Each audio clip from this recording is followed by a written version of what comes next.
In 1965, a new religion called Eckankar was introduced to the world. It claimed to be an ancient spiritual path that had existed for thousands of years, which was now being revealed to the public after being underground for a long time. In 2004, Eckankar's US membership was estimated to be over 36,000, and the religion is present in over 100 countries. But the truth about its origins are quite different than the mythology created by its founder, Paul Twitchell.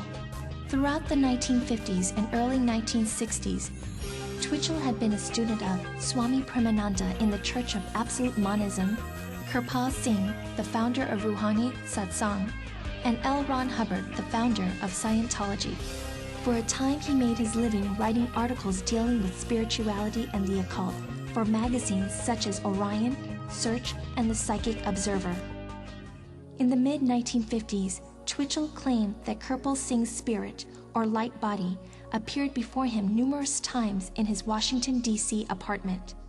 His book, The Tiger's Fang, contains the teachings that Singh supposedly imparted to him during these visits. At least that was the original story. After reading Twitchell's manuscript of The Tiger's Fang, Kirpal Singh objected to some of its contents. That is when Twitchell broke with Rouhani Satsang and set out to found Eckankar. In order to make this new religion appear unique, he had to disguise its origins in Ratswami Yoga, the school from which Kirpal Singh and Rouhani Satsang emerged. Twitchell began to reissue the articles that he had submitted to various magazines, only this time he changed the names of the people who had appeared in the original versions. Thus Kirpal Singh became Sudar Singh, and Swami Premananda became Rebazar Tars.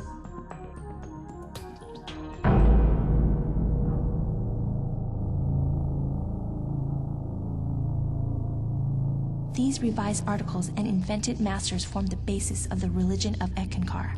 Not only did Twitchell create imaginary spiritual masters and claim that Eckankar was the only true way to enlightenment, he claimed that he was the living Eckmaster, or borrowing a Hindu word, the Mahanta, the highest of all states of consciousness. In addition to Twitchell's fantastic claims, large portions of the Eckankar books that he wrote are plagiarized. One of his sources was The Path of the Masters by Julian P. Johnson. In this example, we see how Twitchell plagiarized one of Johnson's paragraphs almost word for word. It is through the plagiarism and inconsistencies in Eckankar publications that David C. Lane, an undergraduate student at Cal State Northridge, was able to expose Eckankar as a fraud. In 1977, noting the similarities between Radhaswami and Eckankar, Lane wrote a term paper comparing the two for an undergraduate religious studies class. Lane sent a copy of his paper to Eckankar headquarters, which at the time was located in Menlo Park, California. After Twitchell's death in 1971, Darwin Gross became the living Eckmaster. Under Gross's leadership, Eckankar threatened Lane with a lawsuit if he were to publish his paper. Lane continued his investigation, and in 1979, he published a limited edition of The Making of a Spiritual Movement, The Untold Story of Paul Twitchell and Eckankar. It was Lane who uncovered Twitchell's invention of the Eckmasters. Lane's book thoroughly catalogs the instances of plagiarism and fictionalization in Eckankar books. The leadership of Eckankar apparently does not want the truth about its origins to become known, as this would certainly cause some members to leave, and members are how Eckankar makes its money. The members of Eckankar are either unaware of or are not bothered by the lies upon which their faith is founded. Of course, members do sometimes leave, but there is heavy indoctrination against this. Ford Johnson, a prominent Eckist, recently left the religion after 30 years and wrote an expose.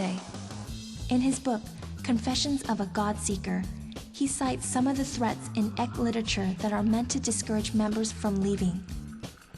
In this example, members are warned that they will face spiritual decay and even health problems if they leave. Harold Klemp, Eckankar's current leader, has also admonished those who are having doubts about the religion, indirectly referring to them as weeds. If you are interested in learning more about the origins of Eckankar, visit one of these websites.